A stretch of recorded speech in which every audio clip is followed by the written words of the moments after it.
أعوذ بالله من الشيطان الرجيم. بسم الله الرحمن الرحيم. أحييكم بتحية الإسلام. السلام عليكم ورحمة الله وبركاته. وعليكم السلام ورحمة الله وبركاته. الحمد لله الذي خلق الموت والحياة ليبلوكم أيكم أحسن عملا. أشهد أن لا إله إلا الله وحده لا شريك له، وأشهد أن محمدا عبده ورسوله لا نبي بعده. اللهم صل وسلم على سيدنا محمد وعلى آله ومن تبعهم بإحسان إلى يوم القيامة. Hadirin jamaah sholat subuh yang mudah-mudahan mendapatkan pahala khairun minad dunya wa ma fiha, lebih baik daripada dunia dan seisinya. Mudah-mudahan berkumpulnya kita di majlis yang mulia ini berkumpul lagi di dalam surganya Allah Subhanahu wa ta'ala. Walaupun kita tidak dalam satu surga, yang penting masuk ke dalam surga. Ada yang di surga Firdaus, Jannatul Na'im, Jannatul Ma'wa dan lain sebagainya. Mudah-mudahan hadirin sekalian, Allah juga mengampuni dosa-dosa kita, terutama di bulan Ramadan ini. Mudah-mudahan juga Allah Subhanahu wa ta'ala mengabulkan permohonan ataupun doa-doa yang kita panjatkan. Amin Allahumma amin. Alhamdulillah jamaah sekalian, Masjid Al-Iman ini sudah punya 2 imam yang masih muda-muda. Saya kaget ada Mas Aqil, ada Mas Muammar juga. Ini beliau berdua ini suaranya merdu. Satu qari, satu suaranya merdu, mantap. Ini suatu keberkahan juga. Alhamdulillah mereka berdua ini kuliahnya di Institut Agama Islam Darul Fatah, yang kebetulan kami sebagai wakil rektor satunya. Mudah-mudahan hadirin sekalian ini menambah salah satu keberkahan di Masjid Al-Iman. Apa Darul Iman? Al-Iman. Takut salah sebut jamaah sekalian. Karena ada juga Darul Iman, ada Al-Iman, ada Nurul Iman, macam-macam. Mudah-mudahan hadirin sekalian sesuai dengan nama masjid kita Al-Iman. Mudah-mudahan Allah senantiasa mengukuhkan iman-iman kita semua sampai akhir hayat kita. Amin Allahumma amin. Nah jamaah sekalian, karena saya melihat flyer itu ada Ustadz Dias Al-Fadani, ada Ustadz Kafi Hamdan, dan saya sendiri. Yang tadinya kami waktu ber-WA-an dengan Pak Rajo, itu tadinya kami jamaah sekalian insya Allah mengisi tentang fikih. Tapi biasanya fikih itu yang membahasnya Ustadz Dias Al-Fadani. Maka untuk di pertemuan perdana ini jamaah sekalian, nanti kita ngobrol lagi. Kami tidak membahas fikih terlebih dahulu. Kami ingin membacakan suatu hadis tentang bagaimana akhlaknya Rasulullah SAW, yang kami ambil dari sebuah kitab Syama'il Muhammadiyah, yang mana kitab ini ditulis oleh Imam At-Tirmidzi.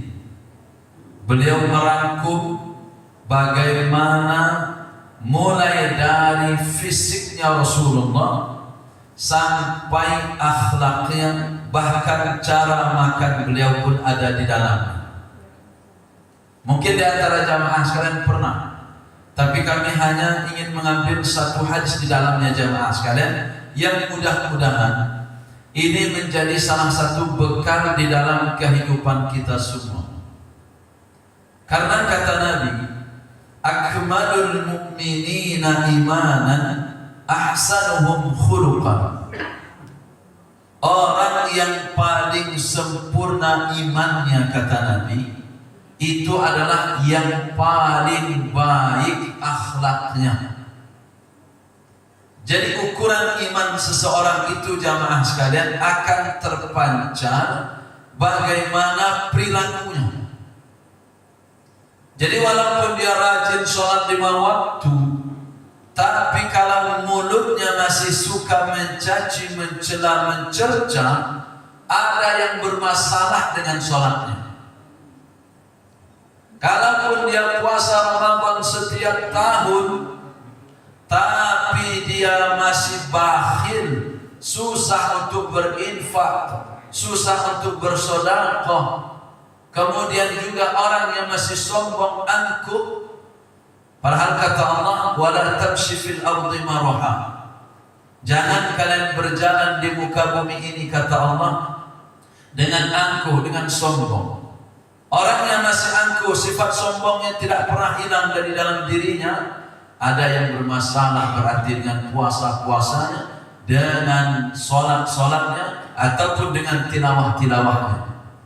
Nah, maka jamaah sekalian, penting untuk menjadikan diri kita ini, jamaah sekalian, agar memiliki akhlak yang baik.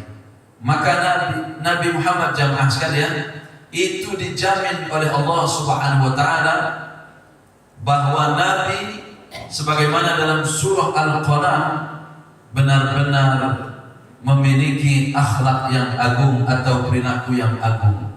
Wa innaka la'ala khuluqin adzim, kata Allah Subhanahu wa taala di dalam surah Al-Qalam-nya. Monggo.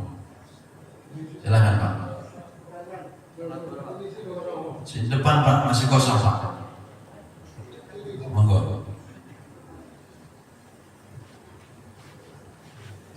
Nah, jamaah sekalian, hadisnya agak panjang. Dan hadis ini datang dari Sufyan bin Waqi dan seterusnya, sanadnya panjang. Yang pada akhirnya sanadnya nanti ketemu dari Sayyidina Ali radhiyallahu anhu. Anak beliau, siapa nama anak Sayyidina Ali, jamaah sekalian, yang terkenal? Anaknya Sayyidina Ali yang terkenal, yang merupakan cucunya Rasulullah SAW, Hasan dan Husain. Ini cucu beliau Hasan bertanya sama ayahnya Sayyidina Ali radhiyallahu anhu tentang bagaimana perangai ataupun akhlaknya Rasulullah SAW. Maka jamaah sekalian, Sayyidina Ali radhiyallahu anhu mengatakan, apa kata Sayyidina Ali? Sayyidina Ali, jamaah sekalian, menggambarkan bagaimana perilakunya Rasulullah sallallahu alaihi wasallam. Maka Sayyidina Ali mengatakan, kana Rasulullah sallallahu alaihi wasallam, bahwa kata Sayyidina Ali, Nabi Muhammad itu, nah ini bahasa kitanya jamaah sekalian. Kata Sayyidina Ali, Nabi Muhammad itu perilakunya yang pertama daiman bisyri. Apa artinya jamaah sekalian? Nabi itu, kata Sayyidina Ali, orangnya daiman bisyri, orangnya rajin senyum. Jadi Sayyidina Ali menceritakan jamaah sekalian bahwa salah satu akhlaknya Rasulullah sallallahu alaihi wasallam itu murah senyum. Maka dalam hadis jamaah sekalian, walaupun derajat hadisnya masih diperselisihkan, bahwa senyum kita di depan saudara-saudara kita jamaah sekalian itu merupakan sedekah. Maka jamaah sekalian Masjid Al-Iman, kalau ketemu kawannya jangan bermuka masam. Ketemu saudaranya senyum walaupun hutang belum lunas. Ini sudah jatuh tempo, kepala pening, kredit mobil belum lunas, jatuh tempo. Jangan bermuka masam. Nabi itu jamaah sekalian seorang panglima, seorang presiden. Beliau juga seorang kepala keluarga yang memiliki banyak istri. Tapi beliau senantiasa menampakkan wajah yang berseri-seri. Sehingga di hadis yang lain jamaah sekalian, para sahabat mengumpamakan bahwa wajahnya Rasulullah SAW bagaikan rembulan di bulan purnama. Itu kenapa jamaah sekalian? Karena beliau orangnya murah senyum. Nah, maka jamaah sekalian, kalau berjumpa dengan saudara-saudara kita, kenal ataupun tidak, maka salah satu akhlaknya, satu jamaah sekalian, ada hadis kata Nabi, hakul muslim 'alal muslim sittun. Hak seorang muslim terhadap muslim yang lainnya ada 6 kata Nabi. Salah satunya, idza laqitahu fasallim alaihi. Jika engkau berjumpa dengannya kata Nabi, fasallim alaihi, maka ucapkan salam atasnya. Maka yang pertama jamaah sekalian, selain kita menebarkan senyum, maka tatkala berjumpa dengan saudara-saudara kita, ucapkan salam terlebih dahulu. Fasallim alaih kata Nabi, ucapkan salam atasnya. Jangan disepelekan masalah salam ini jamaah sekalian, karena salam inilah sampai nanti ke dalam surga. Bahkan Allah dan para malaikatnya nanti menyambut orang-orang beriman mau masuk ke dalam surga.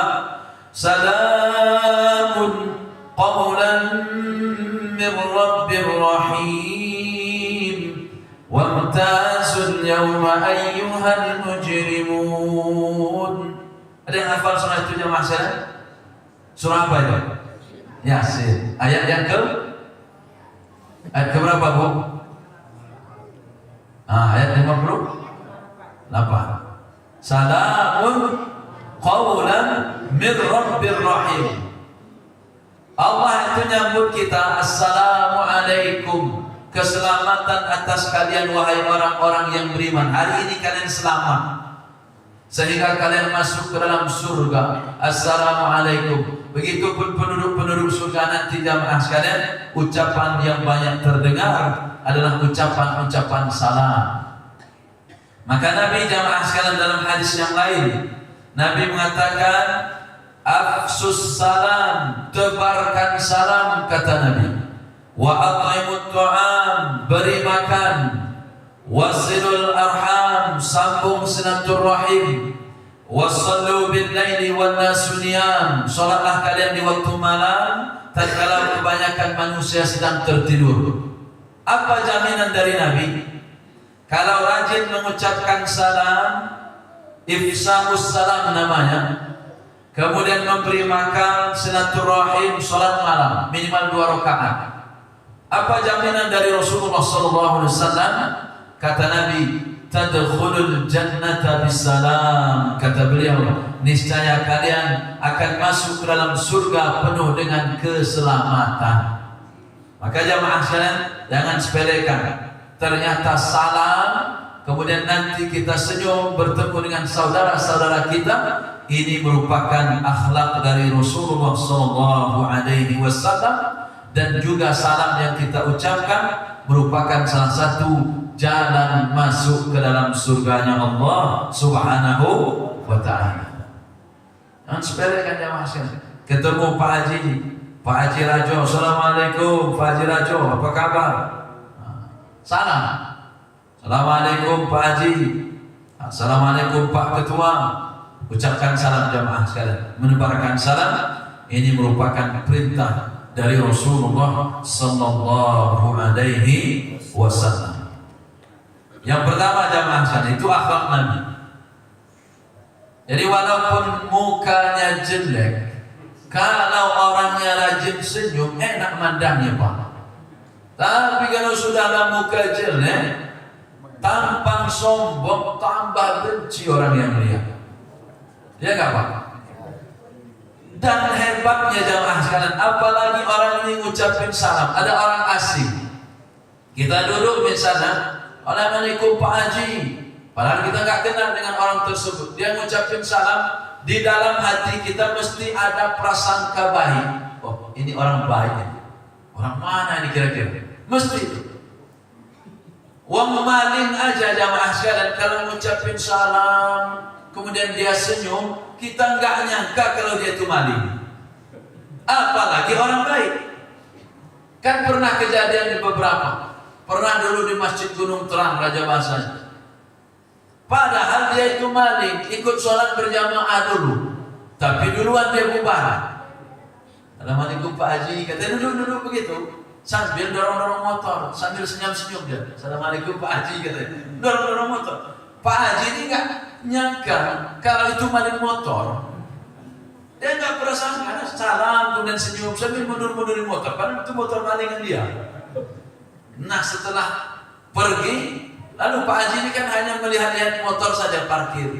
Kemudian jamaah selesai keluar, nyari ada jamaah yang ada di motor. Lah kata Pak Haji, itu berarti maling tadi itu. Padahal ramah hanya minta ampun kata Pak Haji itu. Nah artinya jamaah sekalian, sikap senyum, salam kita bisa menumbuhkan husnuzon, dan itu adalah merupakan sikap yang baik. Maka jamaah sekalian dimuliakan oleh Allah Subhanahu wa taala, mari kita amalkan ini, karena ini juga merupakan salah satu dari akhlaknya Rasulullah sallallahu alaihi wasallam.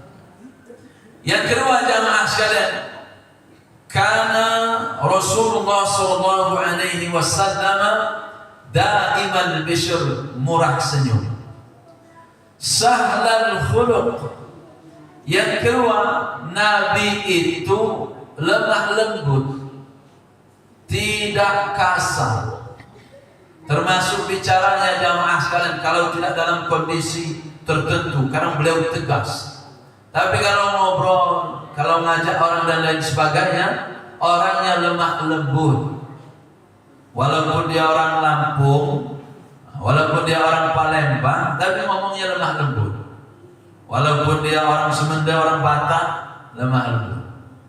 Ini jamaah sekalian, Nabi itu memiliki perangai lemah lembut. Berikutnya jamaah sekalian, Nabi memiliki perilaku layyinal janib. Apa maknanya? Nabi itu orang yang tawadu. Tawadu orangnya jamaah sekalian. Walaupun beliau itu seorang panglima, beliau seorang presiden, beliau juga dijamin masuk surga, orang yang paling dekat kepada Allah, tapi Nabi adalah orang yang paling tawadu. Tawadu itu lawannya sombong jamaah sekalian. Maka kalau ada orang, apalagi orang ini orang miskin sombong, wah itu keterlaluan. Sombong itu kayak apa jamaah sekalian? Sombong itu minimal karakternya dua. Orang sombong itu minimal karakternya dua. Kalau melihat ini dalam diri seseorang, berarti orang ini sombong. Apa karakter yang pertama? Yang pertama kata Nabi, batrul haqqi. Orangnya suka menolak kebenaran. Dikasih tahu ilmu yang benar, cara yang benar, dia nolak. Atau diajak untuk kebaikan, sering nolak. Ini orang sombong. Kalau enggak, yang kedua. Apa yang kedua? Wa ghamtun nas. Ini orang sombong tuh begitu cirinya. Apa wa'un tunas itu? Suka meremehkan orang lain. Hai masih anak muda, jangan dulu jadi imam. Saya sudah naik haji 5 kali. Sombong. Kamu masih muda, umur kamu masih 20 tahun, saya udah 60 tahun, saya yang lebih berhak jadi imam. Misal begitu. Sombong. Merasa lebih baik. Karena biasanya orang kalau sudah meremehkan orang lain, itu berarti dia merasa dirinya lebih baik. Betul? Betul. Maka itulah yang terjadi dengan iblis. Iblis itu jamaah sekalian, waktu ditanya oleh Allah, kenapa tidak mau bersujud kepada Nabi Adam alaihissalam? Salah satunya jawaban dari iblis, ana khairum minhu khalaqtani min nar wa khalaqtahu min tin. Kata iblis, saya lebih baik darinya ya Allah, kata iblis. Ana khairum minhu khalaqtani min nar. Engkau ciptakan aku dari api, kata iblis, wa khalaqtahu min tin. Dan engkau ciptakan dia dari tanah. Iblis merasa lebih baik. Walaupun kalau dibanding-bandingkan, sebenarnya tanah masih lebih baik daripada api. Betul nggak Pak? Apa logikanya? Api itu sifatnya lebih merusak. Coba taruh api di tengah-tengah kita ini, kebakar semua karpet-karpet ini kan? Kita pengen membakar kulit kita, bakar baju kita. Tapi kalau tanah ditaruh, aman kita. Bahkan tanah itu jamaah sekalian, taruh singkong tumbuh dia, taruh kangkung tumbuh dia, taruh kelengkeng tumbuh dia, dan lain sebagainya. Bisa dibuat genteng kalau tanah liat. Kalau dia tanah gembur bisa ditanami macam-macam dan lain sebagainya. Masih lebih baik tanah kalau dibanding-bandingkan dari segi mengeluarkan manfaat. Walaupun dua-duanya mempunyai kelebihan dan kekurangan masing-masing. Tapi karena iblis merasa dia lebih baik, inilah yang salah satu mengundang laknat Allah kepada iblis, laknatullah alaihi. Itu jamaah saya. Maka jangan pernah di dalam kita meremehkan orang lain, mentang-mentang dia kaya, mentang-mentang dia pejabat, tawadhu, biasa saja. Karena jabatan yang kita miliki ini jamaah sekalian paling lama 10 tahun kalau peraturan kita undang-undang di Indonesia ini. 10 tahun itu gak lama. Jangan jadi orang sombong seolah-olah tidak membutuhkan bantuan orang lain. Kenapa? Karena dia nanti meninggal dunia pasti butuh orang lain. Ada nggak di antara kita yang mampu menguburkan dirinya sendiri? Nggak ada. Kita usah sombong. Ada nggak? Nggak ada kan? Butuh dia orang lain. Ada orang-orang bikin rumah pagar semua. Oh, nggak ada yang bersosialisasi dengan para tetangganya. Seolah-olah hidupnya mau sendiri aja, sekeluarga aja. Tetangga aja susah mau masuk, dibatasi dan lain sebagainya. Tentang pejabat hebat, nggak usah jamaah sekalian. Kenapa? Karena semakin sombong jiwa seseorang itu jamaah sekalian, maka akan semakin dihinakan oleh Allah. Tapi semakin tawadhu orang tersebut, maka semakin akan ditinggikan derajatnya oleh Allah Subhanahu wa ta'ala. Apalagi kalau yang sombong ini orang miskin. Orang miskin sombong. Itu parah ini kata ibu-ibu. Parah. Kenapa jamaah sekalian? Ada 3 kata Nabi. Salah satu, la yukallimuhumullahu wa la yanzuru ilaihim wa la yuzakkihim. Ada 3 manusia kata Nabi, yang mana 3 manusia ini, 3 golongan manusia ini tidak Allah ajak bicara mereka, Allah pun tidak melirik mereka, dan Allah tidak mensucikan mereka di hari kiamat. Siapa mereka-mereka ini? Salah satunya Syekhun Zanin, seorang yang sudah sepuh. Syekh itu artinya orang yang kurang lebih umurnya 60 tahunan ke atas.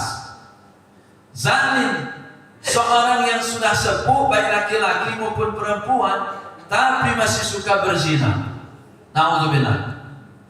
Yang kedua, wa malikun kadzabun, pemimpin yang suka berbohong. Suka bohong pemimpin ini. Enggak sesuai antara ucapan dengan perilakunya. Bohong aja kerjanya.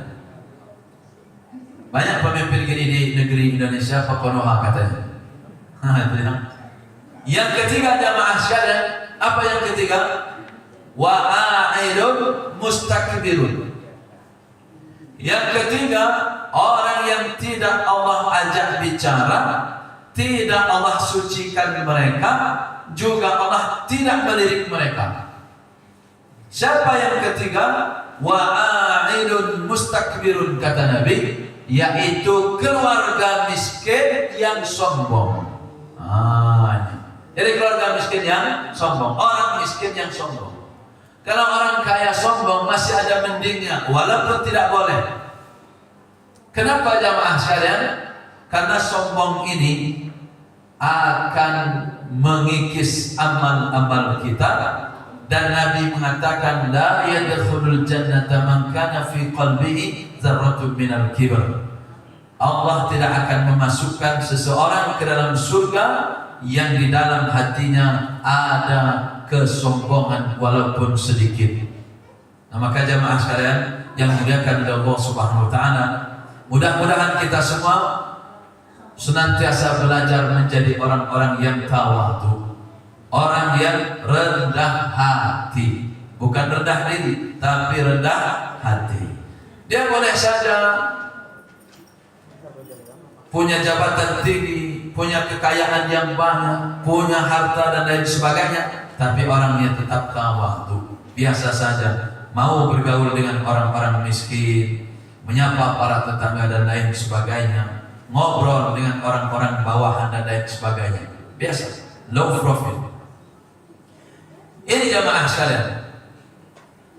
Kemudian jamaah yang dimuliakan oleh Allah Subhanahu wa taala, ada satu ayat di dalam surah Al-Furqan, mulai dari ayat yang ke-63. Allah mengatakan wa ibadur rahmanil ladzina yamshuna 'alal ardi hauna wa idza khatabahumul jahiluna qalu salam. Allah mengatakan jamaah sekalian dalam suatu ayatnya bahwa orang-orang yang menjadi hamba-hamba Allah adalah orang-orang yang berjalan di muka bumi ini penuh dengan tawadhu. Maka salah satu ciri dari orang-orang yang beriman, yang merupakan hamba-hamba Allah, adalah orang-orang yang memiliki sifat tawadhu.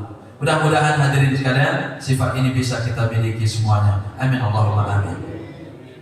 Apa yang ketiga jamaah sekalian? Nabi orangnya murah senyum. Yang kedua orangnya tawadhu.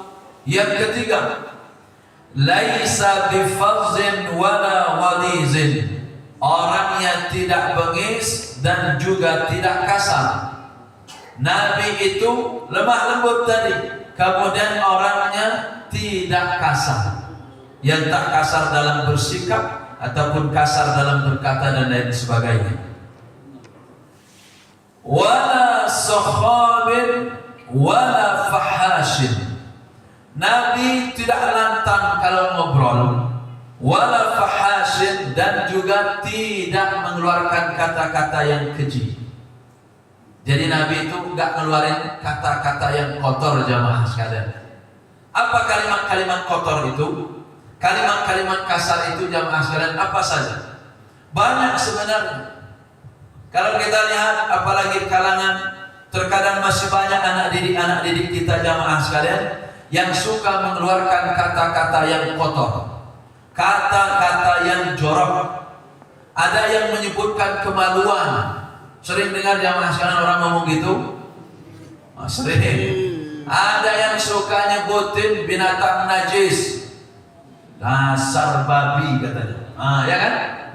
Itu umpatan jamaah sekalian. Kata-kata kasar, kata-kata kotor. Apalagi ngomongin sama kawannya. Ada juga yang suka ngomongin anjing sama orang lain. Dasar anjing dan lain sebagainya. Ini sensor contoh.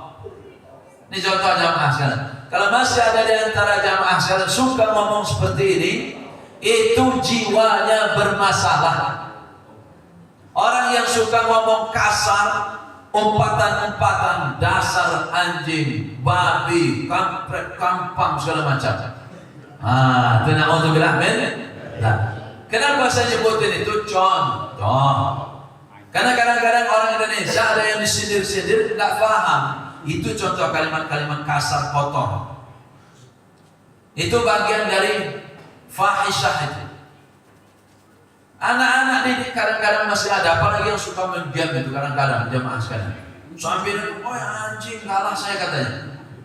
Kenapa ngomong seperti itu jamaah sekalian? Saya pernah dalam suatu kelab sembari main badminton bareng anak-anak muda. Karena saya kan hobinya main badminton. Dia ngelihat raket bagus, ngelihat stick biliar di Shopee, di online, jualan online itu. Oh anjing raketnya bagus banget katanya. Saya bilang kenapa harus nyebutin anjing, kamu mau nyebutin raket bagus itu? Saya bilang memang gak ada kalimat yang lain. Oh ya maaf Pak Ustadz katanya, sudah kebiasaan. Nah itu saya bilang, rajin ngaji gak? Saya bilang jarang Ustadz gak pernah ngaji katanya. Nah itu. Jadi salah satu jamaah sekalian obat untuk mengurangi, minimal mengurangi atau menghilangkan keluarnya kata-kata kotor, keluarnya kata-kata kasar dari mulut kita jamaah sekalian. Itu salah satu caranya. Mulut ini harus banyak berzikir dan juga banyak membaca Al-Quranul Karim. Banyak dipakai jamaah sekalian ngaji.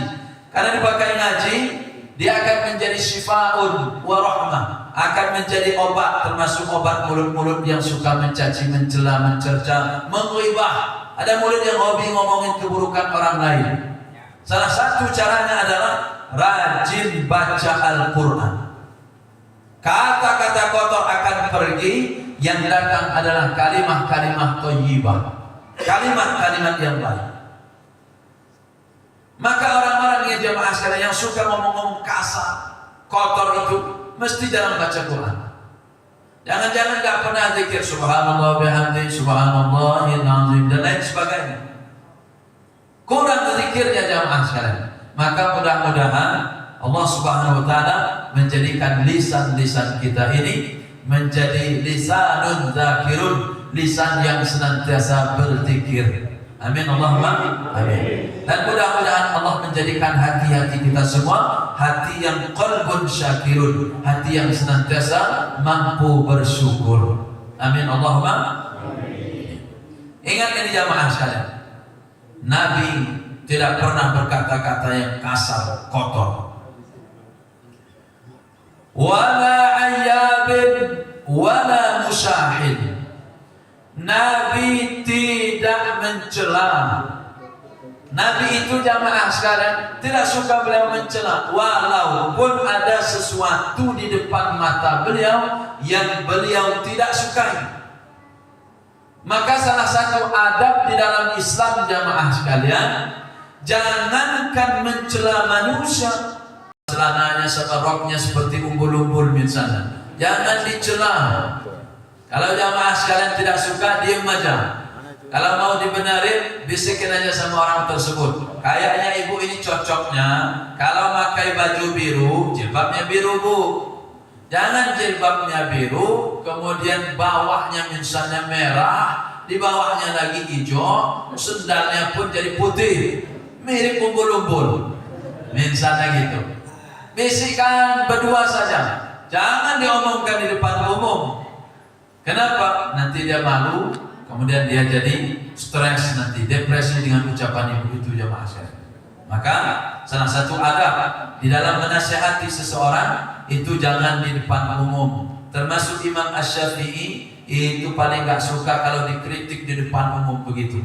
Kalau ingin mengkritik seseorang, panggil dia, bisik-bisik dua orang, empat mata, omongkan apa yang perlu diperbaiki. Nah, ini jamaah sekalian bagian dari adab juga di dalam berperilaku di dalam kehidupan sehari-hari kita. Wala musyahid. Kita suruh jam berapa jamaah sekalian? Jam 6 lewat 11 15. Baik. Nanti jam 6 nanti saya stop, kemudian kita masuk tanya jawab. Silakan jamaah sekalian mau bertanya tentang apa saja. Asal jangan nanya tentang rekening saya. Nah, mau tanya tentang fikih silakan. Kalau saya bisa menjawabnya, insya Allah akan saya jawab. Bertanya tentang hadis yang kita bahas hari ini, monggo. Apa yang berikutnya jamaah sekalian? Nabi wala musyahid. Nabi itu tidak kikir, tidak pelit. Nah ini jamaah sekalian. Maka kenapa kalau jamaah sekalian perhatikan di dalam ayat, terutama ini untuk berinfak bersedekah. Karena untuk berinfak bersedekah jamaah sekalian, banyak hati manusia itu berat. Tapi kalau dia memberi sesuatu yang menguntungkan mungkin hawa nafsunya, untuk beli baju, untuk beli makanan, mungkin ada yang royal. Tapi kalau untuk infak dan sedekah, kebanyakan manusia bakhil. Maka jamaah sekalian, kalau misal bawa 100.000 ke mall, itu kecil atau besar bu? Kecil. Bapak-bapak aja bilang kecil, apalagi ibu-ibu. Kalau 100.000 itu kita bawa ke kotak amal, kira-kira besar atau kecil? Besar. Nampak besar ya? Nampak besar 100.000. Coba sekarang jamaah sekalian, Masjid Al-Iman ini pakai untuk sholat Jumat enggak? Pakai. Siapa bendaharanya? Nah, Pak, jujur Pak. Kalau setiap bongkar uang hari Jumat itu kebanyakan yang warna abu-abu apa yang merah Pak? Yang abu-abu. Yang abu-abu paling 5 biji. Selain yang ratusan itu, 2.000-an semua, 2.000, 5.000 sesekali kan? 100.000-nya coba jamaah sekalian. Paling ada 2-3. Itu setiap Jumat Pak ya. Paling 100.000-nya yang berapa lembar? Yang banyak yang abu-abu. Gak jelas abu-abu itu namanya. Warna abu-abu kan gak jelas. Oh tapi Pak Ustadz, nah ini protesnya. Orang yang bakhil itu banyak protesnya dia. Oh Pak Ustadz, yang penting ikhlas, kan gitu. Ini jadinya. Jadi begini jamaah sekalian, coba lihat, perhatikan ayat-ayat itu. Mulai dari ayat Al-Baqarah misalnya, ayat 1 sampai 5. Selalu Allah singgung untuk ada infak di dalamnya. Nanti ketemu dalam surah sebelum ayat kursi misalnya. Ada ayat sebelumnya kembali. Kenapa? Dia cuma ingin bersedekah dan menjadi bagian dari orang-orang soleh.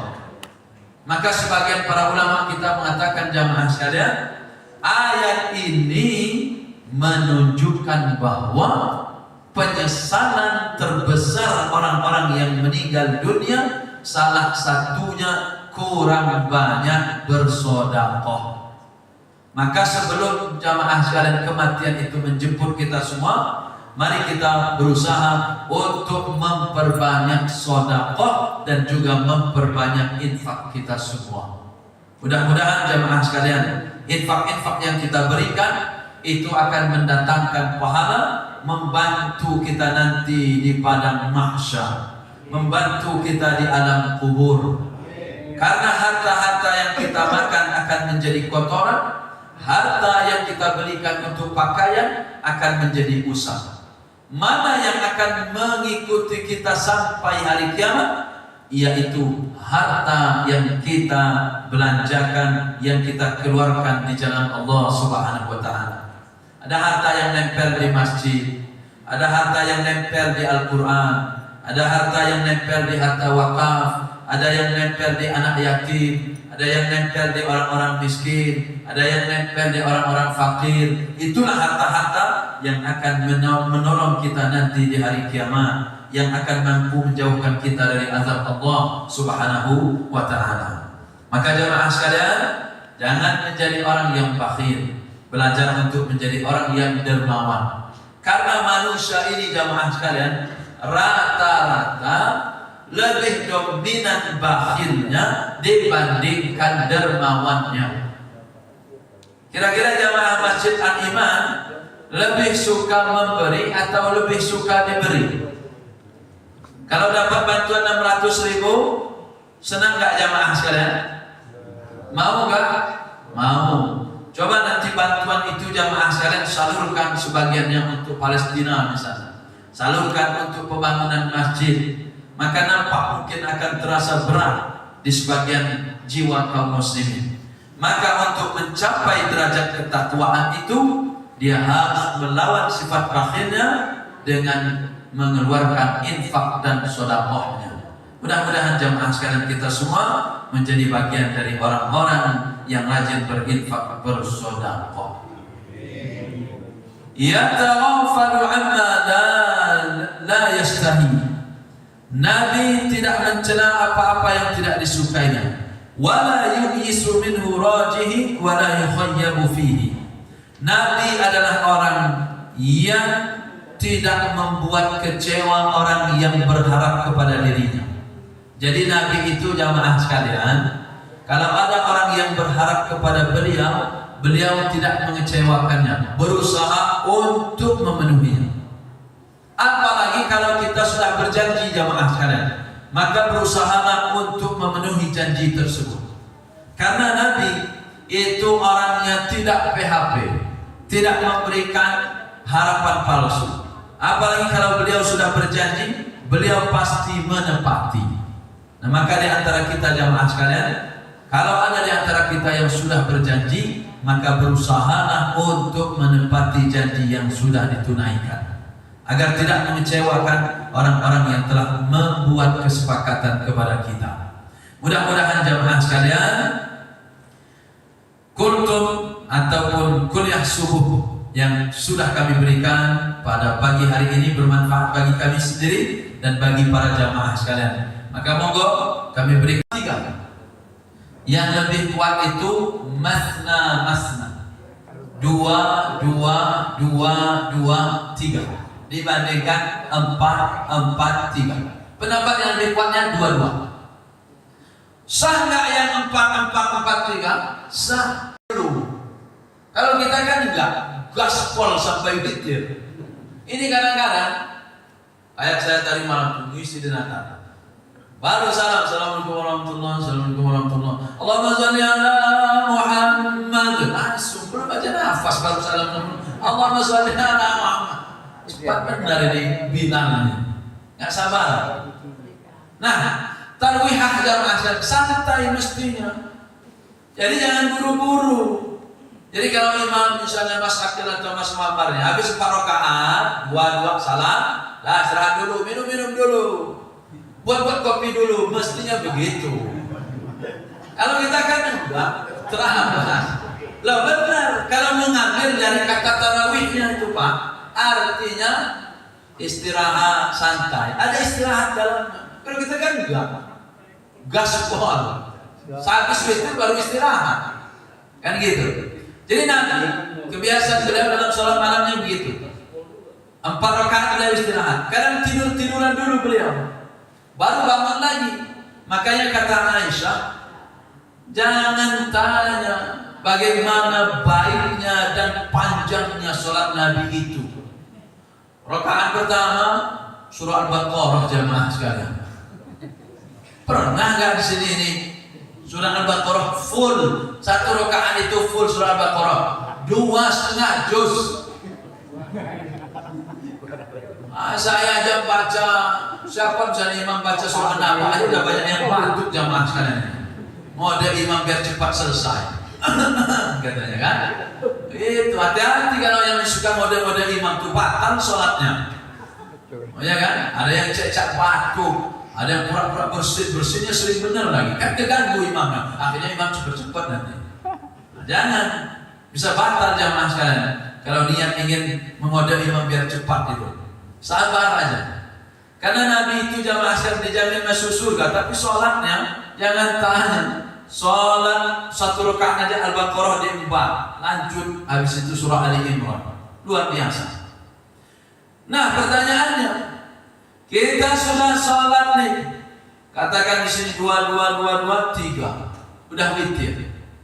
Pas bangun mau sahur, sholat tahajud lagi. Boleh nggak? Boleh.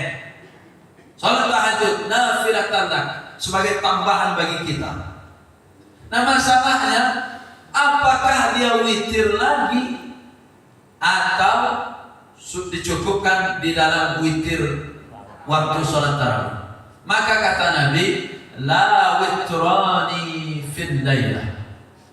Tidak ada 2 witir dalam 1 malam.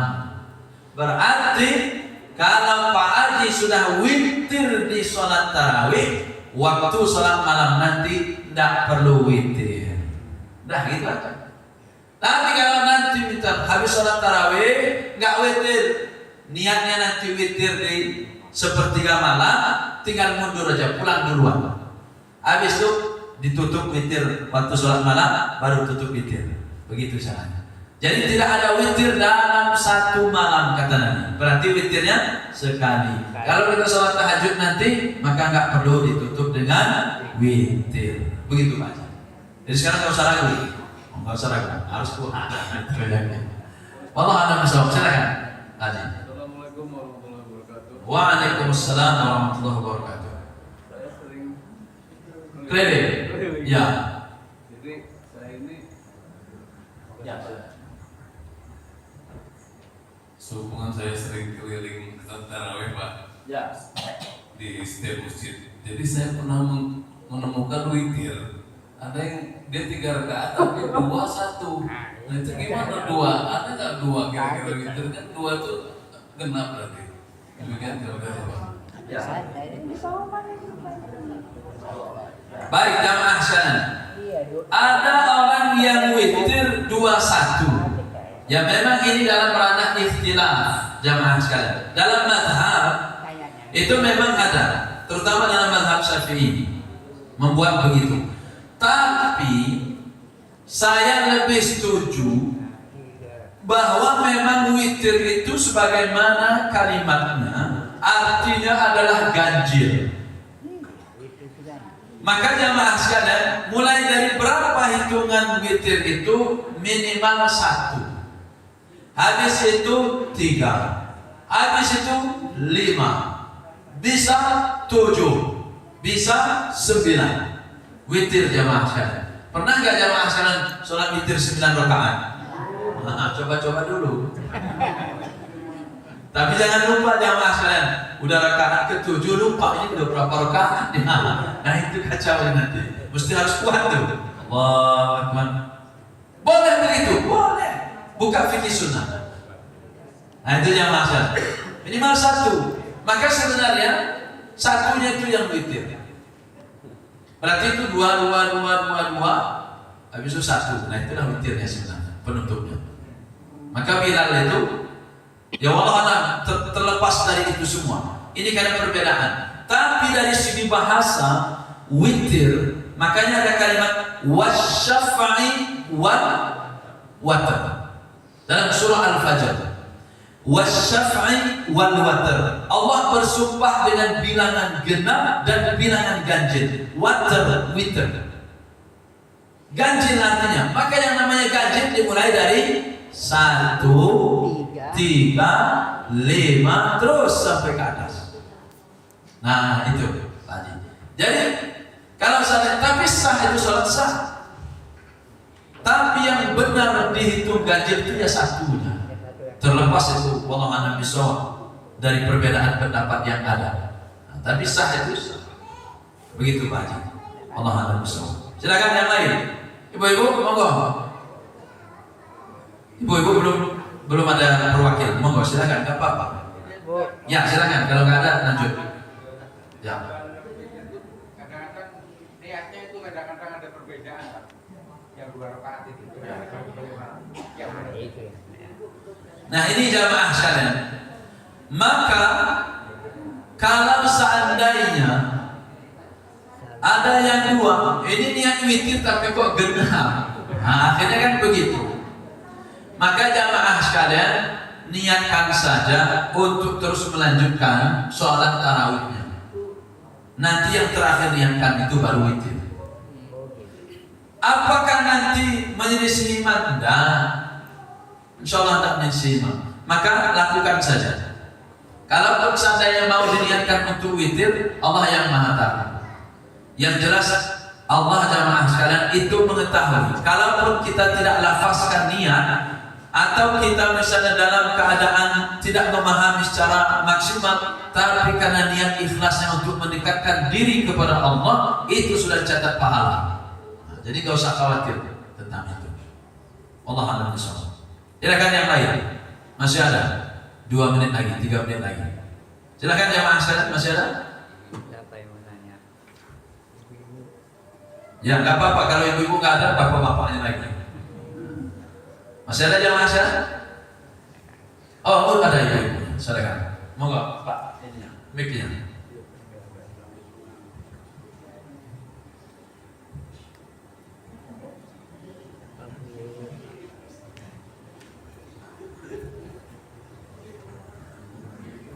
Assalamualaikum warahmatullahi wabarakatuh. Waalaikumsalam warahmatullahi wabarakatuh. Izin bertanya Pak Ustaz. Ya. Apakah sholat tarawih itu ada ditentukan rakaatnya? Kan ada yang 8, ada yang 20. Ya. Dan katanya ini bisa 2 rakaat untuk sholat tarawih. Itu aja Ustaz. Mohon penjelasannya. Assalamualaikum warahmatullahi wabarakatuh. Yang terakhir apa? Katanya boleh 12 rakaat. Itu jamaah sekalian. Ini ada dalil yang 11 ini. Ini ada dalil 11 ini. Walaupun ada yang mengatakan 13. Itu jamaah sekalian. Lalu yang 20 tambah 3 itu adalah perbuatan sahabat. Siapa itu sahabatnya? Siapa? Umar bin Khattab. Maka mana yang harus kita ikuti? Boleh ikut dua-duanya. Mau yang 11 rakaat, mau yang 23 rakaat sama witir, sah dan boleh. Tergantung kemampuan kita. Jangan sampai jamaah sekalian ingin 20 rakaat tapi waktu pengerjaannya sama dengan yang 11 rakaat. Allahu Akbar, bismillahirrahmanirrahim,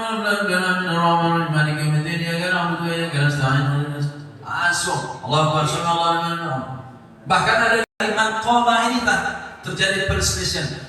Berapa sholat malamnya itu di dalam sholat tarawih itu? Ada yang 23, ada yang 13, ada yang 11, ada yang lebih dari itu. Bahkan disambung lagi nanti sholat tahajud dan lain sebagainya. Tapi minimal berapa Bu? Betul, minimal 2 rakaat. Nggak apa-apa, rupanya sakit perut setelah itu nggak lanjutin lagi. Sah dia dapat pahala, dapat pahala dia. Wallahu a'lam bishawab. Begitu. Terima kasih jamaah sekalian, sudah hampir 6:30. Kita cukupkan. Subhanakallahumma wa bihamdika asyhadu an la ilaha illa anta astaghfiruka wa atubu ilaik. Wassalamualaikum warahmatullahi wabarakatuh.